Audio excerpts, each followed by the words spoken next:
Tamil cinema நேயர்களுக்கு அன்பு வணக்கம். வெல்கம் டு எம்டி திரை. இந்த ஷோல ஃபைட் ஆர் ஃபிளைட் அப்படிங்கிற இங்கிலீஷ் திரைப்படத்தினுடைய ரிவ்யூ தான் நம்ம பார்க்க போறோம். இந்த படம் லைன் கேட் ஓடிடில அவைலபிளா இருக்கு. தமிழ் டப்பிங்லயுமே வந்து பாத்தீங்கன்னா அவைலபிளா இருக்கு. இந்த படம் ஒரு mission based action thriller movie.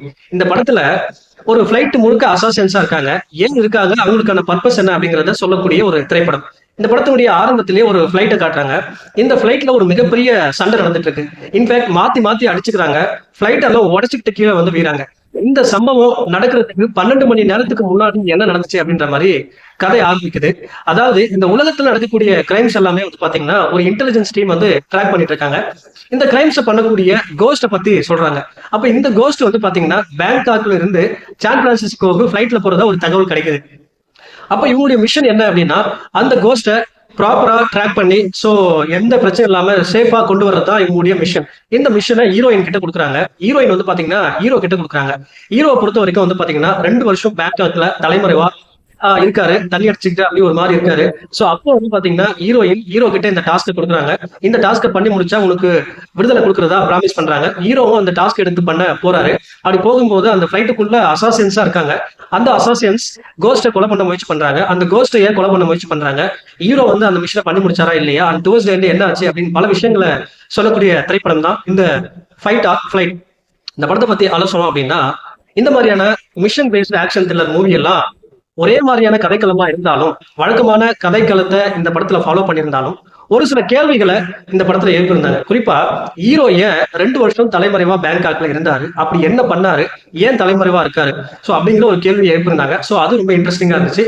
அது ரிலேட்டடா வரக்கூடிய காட்சிகள் எல்லாமே இன்ட்ரெஸ்டிங்கா இருந்துச்சு. அதே போல இந்த கோஸ்ட் யாரு, சோ அவருக்கு பின்னாடி இருக்கக்கூடிய அந்த மர்மங்கள் என்ன அப்படிங்கறத ஒரு பார்ட் ஆஃப் மூவியா கொண்டு போயிருப்பாங்க. சோ அதுவுமே இன்ட்ரெஸ்டிங்கா இருந்துச்சு.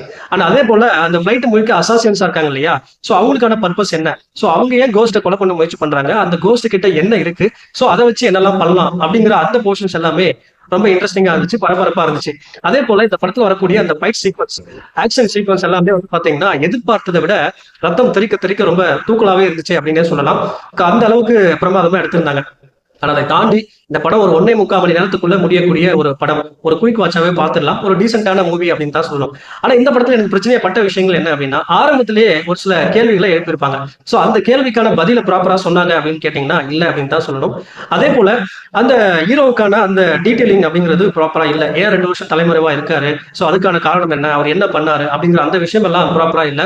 அதே போல வந்து பாத்தீங்கன்னா அந்த கோஸ்ட் இருக்காரு இல்லையா, சோ அவரோட டிவைஸ் வச்சிருப்பாரு. அந்த டிவைஸை வச்சு இதெல்லாம் பண்ணலாமா அப்படிங்கிற மாதிரியான ஒரு சினிமாட்டிக்கான ஒரு விஷயத்த சொல்லியிருப்பாங்க. சோ அந்த விஷயமும் வந்து பாத்தீங்கன்னா கொஞ்சம் பெரிய அளவில் எடுபடலை அப்படின்னு தான் சொல்லணும். குறிப்பா ஒரு சில விஷயங்கள் ப்ரிடிக்ட் பண்ற மாதிரி இருந்துச்சு, ஒரு சில விஷயங்கள் சினிமாட்டிக்கா எடுத்திருந்தாங்க. அதே போல ஹீரோவுடைய பிளாஷ்பேக் அப்படிங்கிறது வந்து பாத்தீங்கன்னா அவுடேட்டடா இருந்துச்சு. இந்த விஷயங்கள்லாம் கொஞ்சம் கரெக்ட் பண்ணியிருந்தாங்க. அதே போல திரைக்கதையில கொஞ்சம் சுவாரஸ்யத்தை கூட்டியிருந்தாங்க அப்படின்னா இந்த படம் வேற லெவல்ல இருந்திருக்கும். மொத்தத்துல ஒன்ஸ் ட்ரை பண்ணி பார்க்கக்கூடிய ஒரு படம். அடல் கண்டென்ட் பொறுத்த வரைக்கும் பெருசா இல்ல, பட் ரத்தம் தெறிக்க தெறிக்க ஒரு காட்சிகள் இருக்கு. அதுக்கு அந்த மாதிரி பிளான் பண்ணுங்க. இந்த படத்துக்கு எப்படி கொடுக்குற ரேட்டிங் 5/3. அடுத்த விமர்சனத்துல சந்திக்கிறேன். நன்றி, வணக்கம்.